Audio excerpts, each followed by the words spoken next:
HIV, VIH, SIDA, siglas que escuchamos mucho, pero sobre las que sabemos poco. Palabras bien cortas que se pronuncian bajito y hasta a veces con miedo, pero que suenan fuerte. ¿Qué es el VIH? ¿Qué diferencias hay entre VIH y SIDA? ¿Cómo se transmite? ¿Cómo es vivir con el VIH?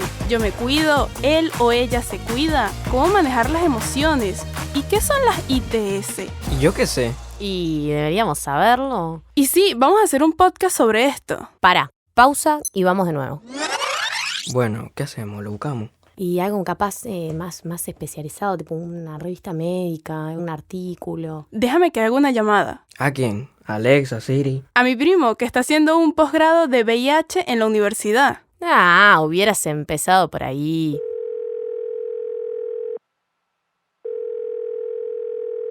Hola Merce, ¿cómo estás? Bien, ¿y tú cómo estás? Bien, bien. ¿Qué me vas a pedir? Mirá que ya sé cómo sos, ¿eh? Naguara, ¿cómo se ve que sí me conoces? ¿Serás familia mía? Te cuento, estamos haciendo un podcast. Hola, Renzo. Bienvenido, Renzo. ¿Estoy el altavoz? Merce. Tranqui, que son de confianza. Sí, me imagino.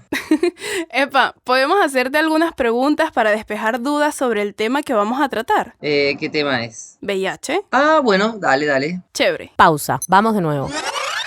HIV, VIH, SIDA. Siglas que escuchamos mucho, pero sobre las que sabemos poco. Palabras cortas que se pronuncian bajito, hasta con miedo, pero que suenan fuerte. ¿Qué es el VIH? ¿Qué diferencias hay entre VIH y SIDA? ¿Cómo se transmite? ¿Cómo es vivir con él? ¿Qué maneras hay de prevenirlo? ¿Qué son las ITS? Hoy echamos luz sobre el tema que se habla cada vez menos, pero que tal vez por eso parece tomar cada vez más vigencia. Esto es ¿Y a quién llamamos? Un podcast hecho por jóvenes para gente de todas las edades. En el lugar de decirnos lo que hay que hacer, tenga ganas de escucharnos y sentarse a conversar.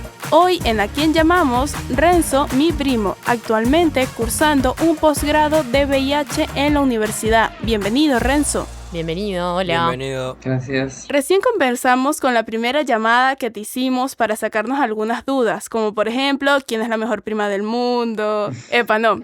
Hablando en serio, eres la persona ideal para charlar sobre el tema de hoy. Bueno, muchas gracias por la invitación. Bueno, ¿qué les parece si hablamos sobre VIH? Dale, pregunten. Primero, un poco de info básica. ¿Cuál es la diferencia entre VIH y SIDA? Bueno, para empezar, VIH significa virus de inmunodeficiencia humana. Es decir, es un virus que afecta al sistema de defensas del organismo que se llama sistema inmunológico. Si una persona tiene relaciones sexuales con otra que tiene el VIH y no usa ninguna forma de protección, como puede ser un condón masculino o un condón femenino, tiene muchas posibilidades de adquirir el virus. Y si esa persona que tiene VIH no recibe el tratamiento médico adecuado y oportuno, se debilita su sistema de defensa. Y esto es lo que permite la aparición de lo que se conoce como enfermedades oportunistas. Y es ahí, en ese momento, en donde aparece lo que se denomina etapa SIDA, que significa síndrome de inmunodeficiencia adquirida. Por eso una persona puede tener el virus del VIH, pero si se lo diagnostica de forma temprana y recibe la medicación, puede convivir con el virus y no llega a desarrollar nunca esa etapa SIDA. Ok, o sea que el virus debilita las defensas. Claro, o sea, si no se recibe el tratamiento, el virus se multiplica dentro del cuerpo y las defensas se debilitan. Y esto hace que las enfermedades que antes el organismo podía controlar de forma fácilmente ya no puede hacerlo. Y en algunos casos llega a esta etapa de SIDA. Pero si a una persona se le diagnostica el VIH de forma temprana y recibe la medicación adecuada, puede convivir con el virus sin llegar a desarrollar esa etapa. O sea que las personas en realidad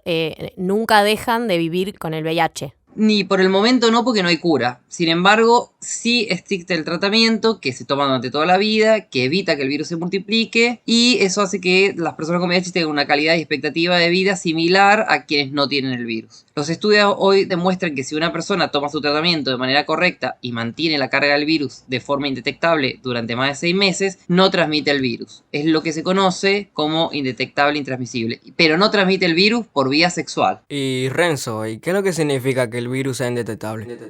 Bueno, significa que el virus ha reducido su presencia en la sangre hasta el punto de que es indetectable en un test. Es decir, que la sensibilidad de los test no posibilitan determinar su presencia en la sangre. Sí, hay gente que se lleva muy bien con el tratamiento para el VIH, o sea que el tratamiento es clave, ¿no? Sí, por supuesto, pueden tener una vida como cualquier persona. Una pregunta, ¿y cómo se puede saber si una persona tiene VIH? Bueno, el VIH no presenta síntomas. A veces algunos estadios de SIDA tampoco presentan síntomas. Por lo tanto, la única forma de saber si tenés el VIH es haciéndote el test. Buenísimo. En realidad me parece que si bien el tratamiento y la detección son clave, es muy importante también la prevención, ¿no? ¿Y la prevención es usar condón preservativo? Principalmente sí, usar preservativo, condón, también exigir su uso. En todas las relaciones sexuales, sea con quien sea, el uso de preservativo va a prevenir la transmisión del VIH y de otras ITS. Porque también está esa idea de que solo se contagian ciertas personas, como los homosexuales. Bueno, ¿ves? Hay eso que decís, que es algo que seguro que escuchaste y mucha gente repite a la ligera. Hay 3 cosas para aclarar. La primera es la palabra contagio. El VIH no se contagia, el VIH se transmite. La segunda es creer que el virus solo afecta a una determinada población. Y la tercera es que hoy hablar de homosexuales ya no tiene sentido. Lo ideal es hablar de hombres que tienen relaciones sexuales con hombres. Ya va. ¿Y cómo es eso? Bueno, hablamos de contagio cuando el virus que te infecta tiene la capacidad de sobrevivir afuera del cuerpo humano, lo cual lleva a que estés más expuesto a contagiarte. Por ejemplo, el COVID-19. El COVID-19 se contagia. En cambio, el VIH, como sobrevive fuera del cuerpo durante muy poco tiempo, no se contagia, sino que se transmite. Es decir, necesita de un elemento específico para que el virus pase de un cuerpo al otro. Ok, o sea que no es como la gripe, porque por ejemplo la gripe vos te la podés agarrar por tomar de la misma botella, por compartir un mate, por hablar muy de cerca, hasta incluso por tocar algo en donde está el virus y después rascarte la nariz. Sí, es un buen ejemplo. El VIH para transmitirse sí o sí necesita del intercambio de fluidos corporales para poder reproducirse dentro del cuerpo humano. Y esos fluidos son la sangre, el semen. Sangre, semen, secreciones vaginales y leche materna. ¿Y cuál es la diferencia entre homosexuales y hombres que tienen relaciones con hombres? Bueno, cuando hablamos de hombres que tienen relaciones sexuales con hombres, puede significarse que en algunos casos también pueden tener relaciones sexuales con mujeres y que no se consideran homosexuales. Es decir, yo me puedo considerar heterosexual y mañana tener relación sexual con otro hombre y después seguir viviendo mi vida como heterosexual. O sea, cuando hablamos de prevención de infecciones de transmisión sexual y prevención del VIH, no corresponde hablar de las identidades sexuales o las orientaciones sexuales, sino de prácticas, ya que estas no necesariamente nos definen. El virus no va preguntándole a la gente si vos sos gay, si sos lesbiana, si sos trans.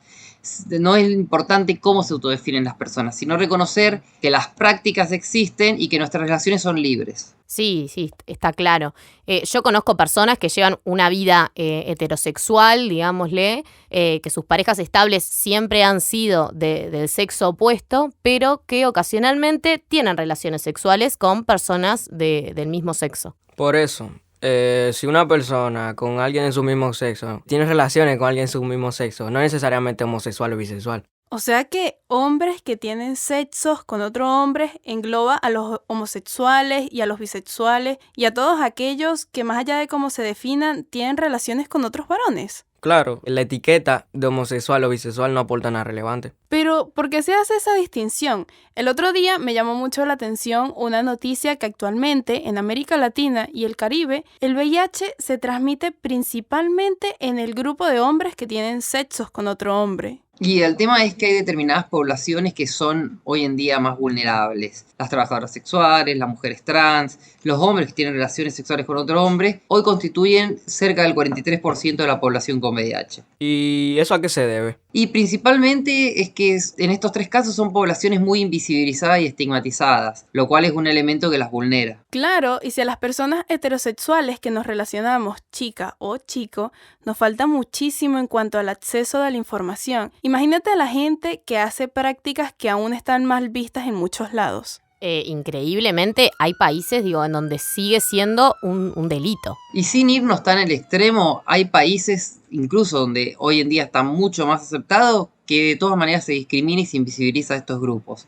lo que hace que muchas de estas personas vivan de manera marginada y en condiciones de vida muy precarias. Básicamente, me parece que nos falta información a todos y a todas y eso afecta más, como siempre, a las poblaciones más vulnerables. Sí, en realidad no es tanto que sean poblaciones más vulnerables, sino vulnerabilizadas, ya que esa vulnerabilidad responde a la falta o al fracaso de políticas públicas, actitudes sociales discriminatorias y resistencias que no contemplan sus derechos. Nos falta información, sí, pero para mí nos falta ponernos en el lugar del otro, ver cómo nos relacionamos entre todos. Y pienso que no solo sabe que tenemos que usar preservativo, porque aunque lo sabemos, no siempre lo usamos, nos cuesta. Y ahí cuando nos damos cuenta que nos falta educación sexual integral. Epa, eso es verdad. Bueno, aquí vamos viendo que no se trata solo de conocimiento, sino de aplicar ese conocimiento en nuestra vida. Y de acceso también, en realidad. Tanto saber cómo prevenir como el acceso a servicios de salud y de tratamientos. Existen leyes de VIH en mi país y creo que en casi todos los países se promueve y se garantizan nuestros derechos a recibir información, acceso al test de forma gratuita y confidencial y también a recibir el tratamiento adecuado. En verdad, sí.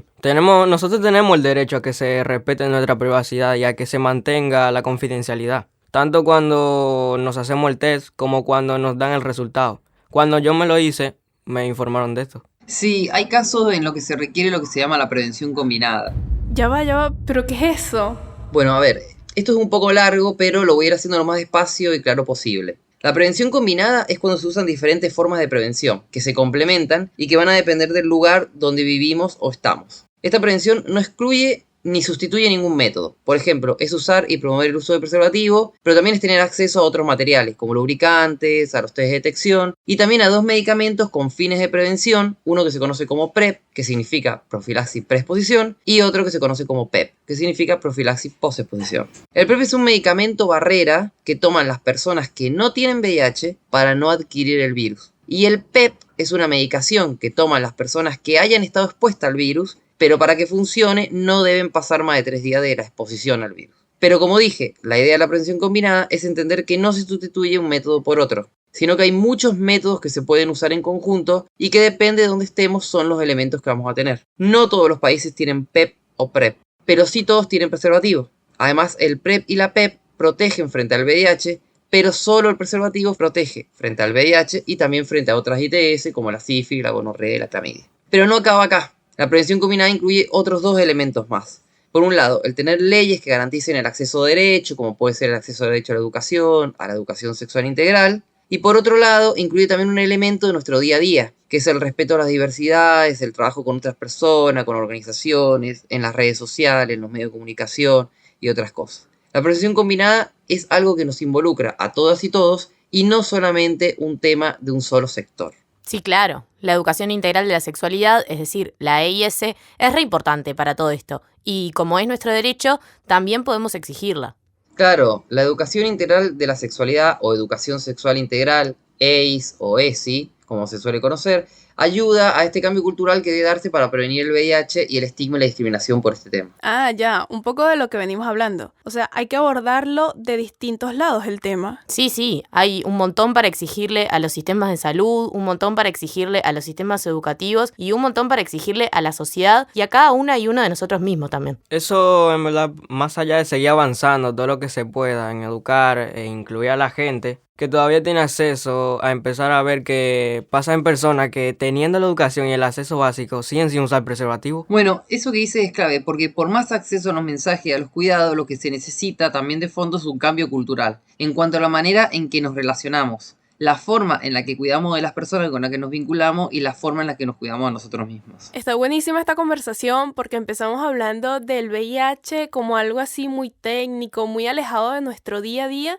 y terminamos hablando de las cosas que nos involucran más de cerca, en las que todas y todos tenemos algo para cambiar, ¿no? Exacto. Sin perder de vista que si falta acceso a la educación integral de la sexualidad y a los métodos de prevención y de protección, falta un montón en cuanto a una cantidad de gente que hoy está más vulnerabilizada, porque no tiene acceso a muchos de estos derechos. Y eso es más bien responsabilidad de los estados. Pero al mismo tiempo tenemos mucho para avanzar como sociedad en la manera en la que nos cuidamos y nos relacionamos con los demás. Por eso decimos que la prevención combinada involucra muchas cosas. Es el acceso a los recursos, es el acceso a los derechos y también nuestro día a día, nuestras relaciones con las y los demás.